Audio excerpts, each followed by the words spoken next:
Hi, my name is Paul O'Neill. I'm 37 years old. I'm married. I've got three small children. I come from Bandon initially, and when I left school in 1991, I went on to the University of Limerick and did a degree in business studies. Then did a postgrad in economics in St Patrick's College, Maynooth. Went on to DCU and did my masters in investment and treasury. After that, I took up my first jobs in Dublin in the pensions industry and a number of years in retail and investment banking. And then I came back to Cork in the start of 2000 and set up my own insurance brokerage in 2002. And that's when I moved to Middleton, and I've been living here happily ever since. Obviously business has changed over the last couple of years, and we've adapted and changed, and thankfully we can still keep our head above water.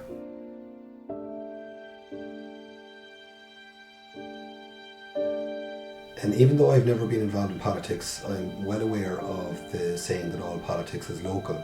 However, I'm glad to see when I've been meeting people on the doorsteps that they're an awful lot more open-minded and realising that the national agenda has now become a priority.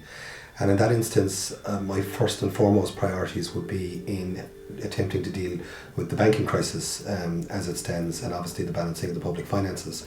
But until, as a basic priority of any new government, will be to make sure that we stop continually pumping billions of taxpayers' money into a banking industry that is not functioning.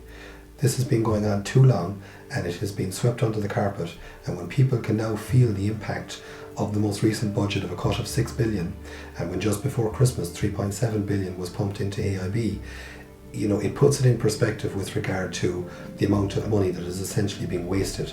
Now, I'm well aware of the capital adequacy requirements that banks have to fulfill in order to meet the objectives of the financial regulator, to make sure that the banks have a functioning balance sheet, if nothing else. However, when it comes down to the fact that credit is not available to those who need it most, and most importantly being the small businesses both in Cork East and throughout the country, because that in itself leads on to the agenda of employment, that the first and foremost importance is keeping those who have jobs in jobs under the small and medium enterprises in Ireland.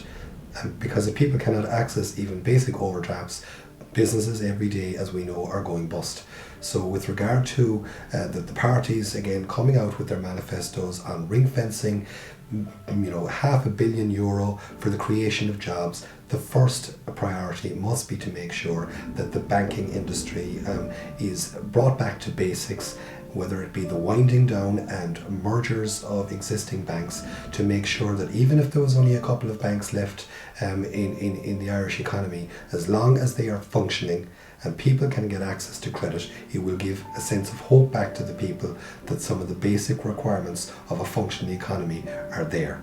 And the second thing, obviously, is making sure that employment becomes a priority for government. However, I will make the point that I do not believe that a government can create jobs. People create jobs, and I believe that incentives need to be provided to people to create their own jobs and to provide jobs for other people. And that is the kind of thinking that is required of any new aspiring politician who can think outside the box and not always go on the basis that if you throw money at something, something will stick and jobs will fall out of it. We need to look at running the country like running a business, making sure we are getting the best value possible for the taxpayer, given the amount of money that people have seen taken away in the universal social charge from the budget. We want to give hope back to the people under the realisation that their money is being spent wisely. So whether you're here in Middleton or in Cove, Youghal, Carrigtwohill, Mallow, Fermoy, Mitchelstown, everyone is looking for the same outcome from this general election. They are looking for people to represent them, who can inspire them and believe that they can inspire the kind of change that is required to get this country back on track.